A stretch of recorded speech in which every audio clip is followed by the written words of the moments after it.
Bundan 3-4 yil oldin avtoblogchilik sohasida konkurensiya yo'q edi. Bitta video olinardi. Mercy yaxshi bo'lsa like bosinglar, BMW yaxshi bo'lsa kommentariy yozinglar deylardi. Shu bilan avtoblogger bo'lib ketgan. Hozir juda ham konkurensiya ko'p, lekin oxirgi 2 yilda faqat mashhur odamlarda aynan Nissan avtomobili, nimaga aynan shu avtomobilni sotib olganlar, o'zi nima quliyligi bor bu mashinani, bugun shu haqida qisqacha ma'lumot beramiz.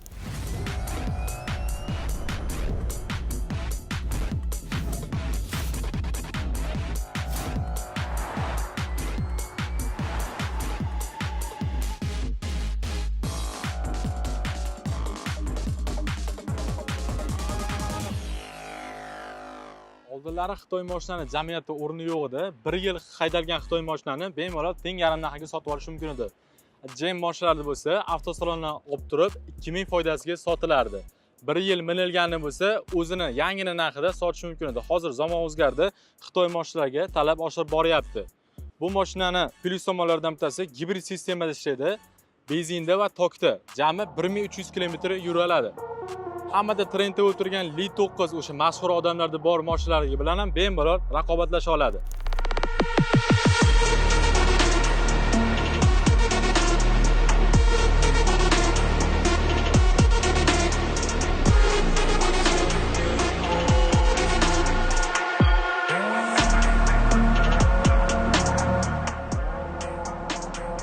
Kimdir aytishi mumkin, nimaga bu mashinani Li bilan solishtiryapsan, komforti aniq kam-ku deb.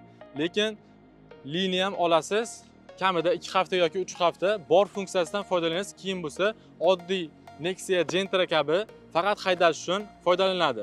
Bu mashinada ham shunaqa ortiqcha komforti yo'q, lekin Li bilan bemalol raqobatlasha oladi. Gap isboti bilan kelinglar endi buni xarakteristikasini ko'rib chiqamiz.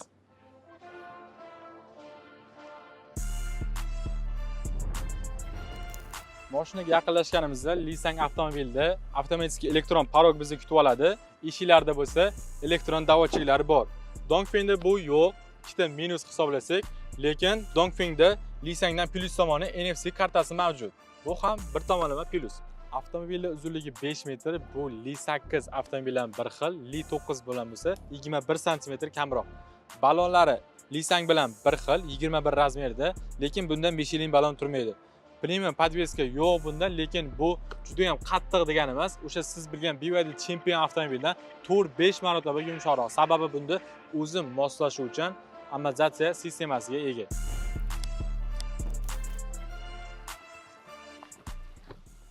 Salon ichkarisida Nissan'da head-up display, bunda bo'lsa kichkinagina monitor bor. Ikkovining vazifasi bir xil. Monitori bo'lsa Nissan'da 2 ta, bunda bo'lsa bitta. Men bu mashinani 6 oydan beri taniyman, lekin bitta monitor mashinaga yetadi deb hisoblayman. Siz aytishingiz mumkin, bu avtomobil 2025-yil standartlariga javob bermaydi, sababi unda lidar tizimi yo'q. Lekin lidar tizimi bor Nissan avtomobili egalari ham bu funksiyadan 2 yoki 3 marta foydalanishgan xolos. Siz ishlatmaydigan funksiyangiz uchun kompaniyaga yana 2500-3000 dollar plyus to'laysiz.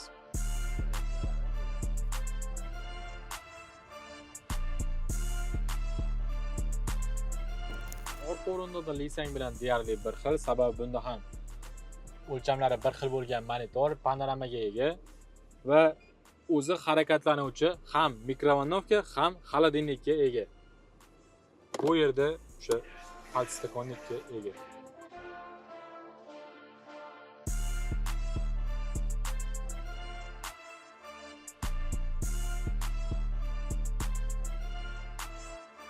Avtomobil to'liq quvvat bilan 200 km masofani to'liq benzin bak bilan esa 1000 km, jami 1200 km masofani bosib o'tiradi.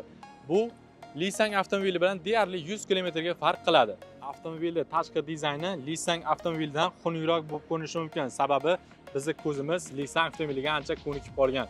Razgomi bo'lsa Nissan avtomobilida 5,5 sekund, Dongfeng 008 da esa 7,5 sekundda tashkil etadi. Bu 7 o'rindiqli avtomobil uchun juda ham mos.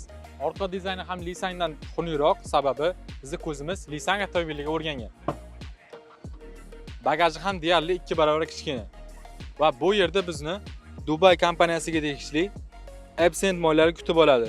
Ushbu kompaniya Arabiston shayxiga tegishli bo'lib, Dubaydagi barcha premium klassdagi avtomobillar aynan shu moydan foydalanishadi. Bu yerda avtomobilning turiga qarab barcha moylar mavjud. O'sha hamma tanigan Ulug'bek Maksumov ham aynan avtomobillarga mana shu moydan foydalanishadi. Ushbu videodagi izoh qoldirsanglar, biz ichidan 3 ta eng yaxshisini tanlab olamiz va Epson kompaniyasi tomonidan ushbu moyni sizga taqdim etamiz. Ushbu video orqali biz sizga ikkita avtomobilning komfortini yoritib berdik. Albatta, Nissan avtomobili komfortliroq, lekin bu avtomobil ancha byudjetliroq. Sizga albatta ehtiyojingizdan kelib chiqqan holatda avtomobil xarid qilishingizni tavsiya qilamiz. Sizga ushbu ikki avtomobildan qaysi biri ma'qul keldi? Dongfeng yoki Nissan izohlarda yozib qoldiring.